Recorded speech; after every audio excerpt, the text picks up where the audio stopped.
저항선과 지지선을 이해하면 주가를 전망해 볼 수 있습니다. 저항선이나 지지선을 돌파했을 때가 주가가 움직이는 중요한 순간입니다.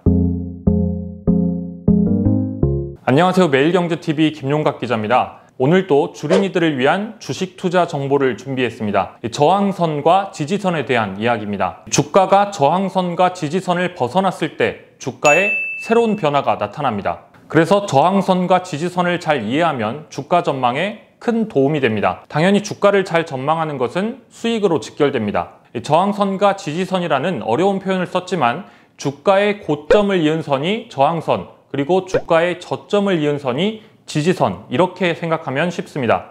주가는 특정한 범위 안에서 그 추세를 유지하려는 속성이 강합니다. 그 범위의 천장이 저항선이고 바닥이 지지선입니다. 실제로 삼성전자의 과거 주가를 보면 주가가 계속 특정 가격만 오면 하락을 합니다. 올라가다가 천장을 찍고 내려오고 다시 올라가다가 또 내려옵니다. 이게 자꾸 상승하다가 찍고 내려오는 상단이 바로 저항선입니다. 반대로 주가가 내려가다가도 이렇게 특정 가격 밑으로 내려가지 않는 곳이 지지선이 됩니다. 보시는 것 같은 주가의 움직임이 있다고 하면 고점을 이은 선이 저항선, 저점을 이은 선이 지지선이 됩니다. 주가가 오르다가 특별한 이유 없이 오르지 못할 때 저항선에 부딪혔다고 합니다. 저항선, 그러니까 주가의 고점을 연결한 선 안에서 움직이려고 하는 성격이 있어서 주가가 이를 넘어서려고 하면 매도가 나타나는 겁니다. 이 저항과 지지를 단순히 무슨 원리처럼 이해하려고 하면 복잡한데요. 저항과 지지는 투자자들의 심리가 반영돼 있습니다. 예를 들어서 A라는 기업이 있습니다. 제가 이 기업의 주식을 샀습니다. 그런데 대부분의 개인 투자자들이 그렇듯 가장 고점인 10,000원에 샀습니다. 그런데 제가 산 이후에 주가가 떨어지기 시작합니다. 그리고 주가가 8,000원까지 하락을 했고 저는 이제 마음고생을 하겠죠. 그러다가 다시 주가가 10,000원이 됩니다. 그러면 저를 포함해서 10,000원에 A 기업을 매수했던 상당수의 투자자들은 무슨 생각을 할까요? 아, 힘들었다. 드디어 원금은 벌었구나. 이제 원금만 벌고 만족해야겠다. 팔자. 이제 매도하자는 마음이 듭니다. 왜냐하면 그동안 마음고생이 너무 심했거든요. 그래서 이전 고점인 10,000원이 되면 주가 상승을 막는 매도세가 일부 나옵니다. 제가 주식을 샀을 당시인 이전 고점인 10,000원과 현재 가격인 10,000원을 이은 선, 고점과 고점을 이은 선, 저항선은 10,000원이 됩니다. 그러다 만약 주가가 10,000원을 넘어서 11,000원까지 오릅니다. 이제 본전만 찾자는 심리의 매도 물량을 다 처리하고 주가가 오른 겁니다. 이때 강력한 저항선이 무너진다면 한동안 이 가격대가 강력한 지지선이 됩니다. 이제 이 10,000원 밑으로 주가가 떨어지지 않는 바닥으로 작용하게 됩니다. 그래서 저항선을 뚫고 올라가는 순간이 투자자 입장에서는 매입의 타이밍일 수 있습니다. 지지선에도 투자자들의 심리가 담겨 있습니다. 그러니까 예를 들어서 B기업의 주식을 제가 100,000원에 샀습니다. 이번에는 B기업의 주가가 제가 산 이후에 올라갑니다. 그래서 150,000원이 됐습니다.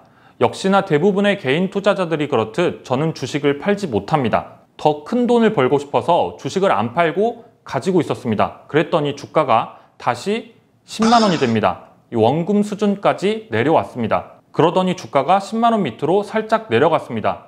그러면 투자자들은 어떻게 할까요? 이 손실을 입지 않기 위해서 이 가격을 지키려고 노력을 하고 주식 투자를 할 때 위험하다는 물타기를 합니다. 그렇다 보면 100,000원 안팎에서 주가가 더 이상 내려가지 않도록 매수세가 유입이 됩니다. 그래서 주가가 더 하락하지 않도록 지지선이 만들어집니다. 또 지지선이 만들어질 때는 주가가 한번 크게 올랐다가 다시 내려왔을 순간이기 때문에 또 새로운 유입도 들어옵니다. 아, 그때 왜 안 샀을까 하면서 기다렸다는 듯이 주식을 삽니다. 그래서 주가의 바닥이 다져지게 됩니다. 저항선과 지지선은 달리 말하면 이 주식의 천장과 바닥입니다. 그래서 어떤 투자자들은 이를 이용해서 바닥에서 사고 천장에서 파는 매매 방법을 반복해서 돈을 벌기도 하고, 어떤 투자자들은 천장을 뚫었을 때를 노려서 돈을 벌기도 합니다. 즉, 저항선과 지지선은 주식 투자를 하는 데 있어서 목표 주가와 손절가를 정할 수 있는 기준 가운데 하나가 될 수 있습니다. 통상 저항선과 지지선은 장기간에 걸쳐 형성되면 신뢰도가 높다고 하고 최근일수록 신뢰도가 높다고 합니다. 이 최근에 만들어진 전고점이 다음 고점을 형성하는 데 영향을 미친다는 의미입니다. 이게 무슨 말이냐면 고점에서 산 사람들은 다음 고점이 와서 본전을 찾으면 팔고 싶어 한다고 말씀을 드렸잖아요. 그런데 최근에 물린 사람일수록 그 마음이 더 큽니다. 그래서 오랫동안 존버해온 사람은 아무래도 좀 더 존버할 가능성이 있잖아요. 그래서 예전 고점이 2만 원이고 직전 고점이 1만 원이었다면 다음에는 1만 원에서 주가의 방향이 결정될 수 있다는 겁니다. 저점의 경우에도 마찬가지입니다. 주식을 언제 사야 할지, 언제 팔아야 할지 고민하는 분들이라면 이 저항선과 지지선을 이용해서 투자에 적용해 보시는 것도 좋을 것 같습니다. 정리하자면 주린이 입장에서 언제 주식을 사야 하냐면 통상 주가가 이 저항선을 돌파했을 때를 매입 타이밍이라고 합니다. 쉽게 말해서 그동안 천장이었던 곳을 뚫고 올라갔을 때 추가적인 상승이 나타날 것으로 예상해 볼 수 있습니다. 지금 이 차트를 보면 주가가 하락을 하다가 지지선이 생겼습니다. 그리고 상승 움직임을 보이다가 이전 고점을 뛰어넘습니다. 주가가 저항선을 뛰어넘을 때가 적극적인 매수 시점입니다. 처음에 주가가 저항선과 지지선을 돌파할 때 변화가 나타난다고 말씀드렸잖아요. 이 저항선을 뚫으면 더 위로 올라가듯이 반대로 지지선을 돌파하면 매도 타이밍입니다. 보시는 그래프에서 보면 주가가 이 지지선, 그러니까 바닥을 뚫고 내려갔다면 지지선이 무너진 겁니다. 이때는 지지선 밑으로 한참을 더 내려갈 수 있기 때문에 매도를 고민할 필요가 있습니다. 저항선과 지지선을 뚫는 시점이 매수와 매도 타이밍이라고 한다면 저항선과 지지선을 그려서 그 천장과 바닥을 노리는 방법도 있습니다. 주된 추세는 되돌림 움직임이 있다. 그러니까 주가는 다시 저항선과 지지선 안으로 들어온다는 전제로 투자를 하는 건데요. 이 바닥을 찍었다고 생각하면 사고, 천장을 찍었다고 생각하면 파는데 그 바닥은 지지선, 천장은 저항선이 됩니다. 다만 이때 보통 전문가들이 하는 말이 있습니다.